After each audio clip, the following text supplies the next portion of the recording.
Assalamualaikum Bapak. Waalaikumsalam warahmatullahi wabarakatuh. Eh, Bagaimana kabarnya hari ini Bapak? Alhamdulillah sehat, baik. Alhamdulillah Pak ya. Terima kasih saya ucapkan sebelumnya karena Bapak telah menerima kehadiran saya di sekolah yang Bapak pimpin ini. Tujuan saya kemari Bapak dalam rangka menyelesaikan tugas calon guru penggerak yang sedang saya ikuti saat ini. Jadi kami ada topik Pak tentang pengambilan keputusan dengan mempertimbangkan nilai-nilai kebajikan sebagai pemimpin. Nah, saya tahu Bapak ini telah lama menjadi seorang kepala sekolah Pak ya.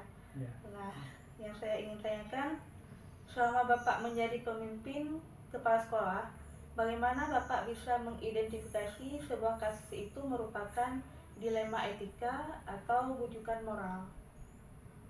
Baik, untuk mengidentifikasi masalah itu kita lihat dari perilaku yang ditunjukkan oleh anak-anak, sehingga perilaku itu dapat apakah bisa dikategori dengan dilema etika atau satu lagi namanya tadi Bujukan moral. bujukan moral. Berarti dilihat dari perilaku siswa Pak ya? Siswa. Selama Bapak menjadi pemimpin, bagaimana Bapak menjalankan pengambilan keputusan pada kasus-kasus di mana ada dua kepentingan yang sama-sama benar atau sama-sama mengandung nilai kebajikan? Caranya adalah dengan musyawarah dengan terutama dengan para wakil kepala madrasah, kepala sekolah dan guru bimbingan penyuluhan atau guru BP. Berarti di sini Bapak melakukan kolaborasi Pak ya? Kolaborasi. Selama ada kasus-kasus yang Bapak temui selama ini di sekolah yang Bapak pimpin ini, bagaimana langkah-langkah atau prosedur-prosedur yang biasa Bapak lakukan? Yang prosedur yang pertama mengidentifikasi masalah, kemudian selanjutnya mencari solusi. Jika bisa kita lakukan sendiri, ya kita selesaikan sendiri.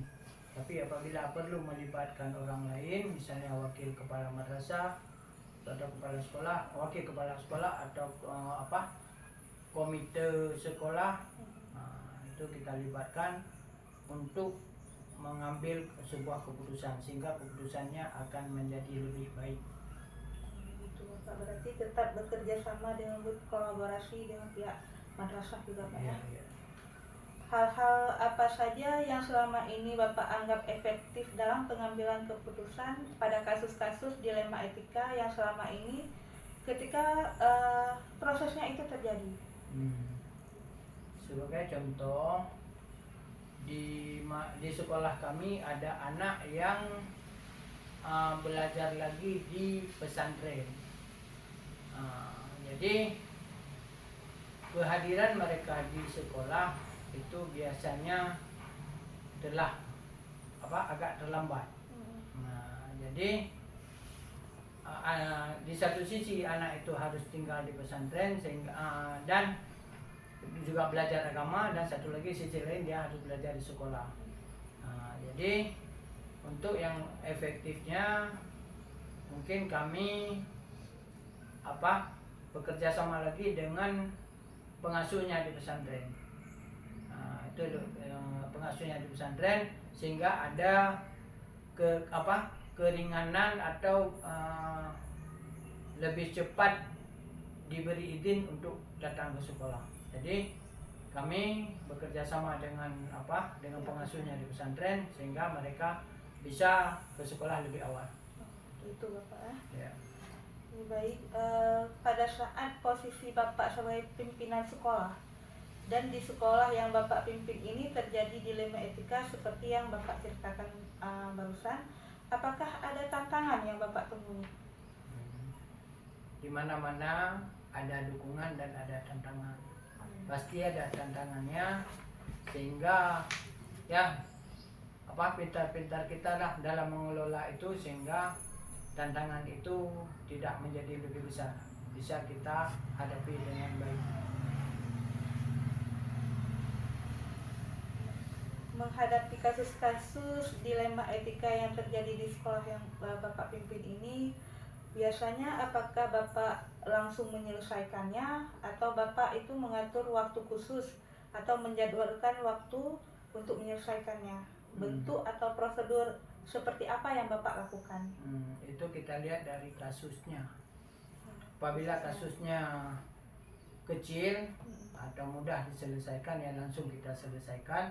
Tapi apabila kasusnya lebih besar sehingga perlu kita atur waktu karena banyak melibatkan orang, tidak mungkin kita selesaikan sendiri. Seperti tadi kita harus melibatkan yang terutama wakil kepala sekolah, kemudian bila perlu dengan komite sekolah, dan bila perlu lagi dengan tokoh masyarakat apabila kasusnya agak lebih besar. Apakah orang tua murid juga? Ya, wali murid pasti, karena juga untuk dapat mengawasi anaknya. Baik Pak. Kemudian adakah seseorang atau faktor-faktor apa yang selama ini mempermudah atau membantu Bapak dalam pengambilan keputusan dalam kasus-kasus dilema etika yang Bapak hadapi di sekolah yang Bapak pimpin ini? Ada, karena kerjasama kita di sekolah, artinya dukungan daripada guru itu sangat membantu sehingga kita dapat menyelesaikan masalah itu dengan segera. Berarti Bapak melibatkan seluruh komunitas sekolah di sini, Ya. ya. Di sini saya yakin pada posisi Bapak sebagai pemimpin sebuah instansi, tentu banyak kasus-kasus dilema yang telah Bapak hadapi dan sudah Bapak tangani. Dari semua penyelesaian kasus tersebut, pembelajaran apa yang dapat Bapak petik dari pengalaman Bapak mengambil keputusan dalam dilema etika ini?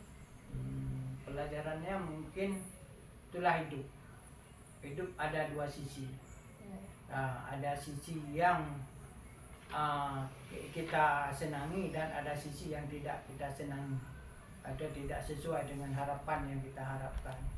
Jadi dalam itu tinggal kebijaksanaan kita saja, karena kadang-kadang kedua hal itu baik, tapi dalam mensinkronnya itu perlu kebijakan, sehingga tidak merugikan anak didik terutama dan yang terlibat di dalam itu. Jadi setiap keputusan yang Bapak ambil itu berpihak pada murid dan kebaikan universal gitu. Baik Pak, terima kasih atas waktunya hari ini. Bincang-bincang kita sangat seru sekali. Banyak pembelajaran yang bisa saya ambil dari wawancara hari ini. Studi kiranya Bapak selalu membuka tangan buat kami yang masih belajar ini. Terima kasih Bapak. Sama-sama.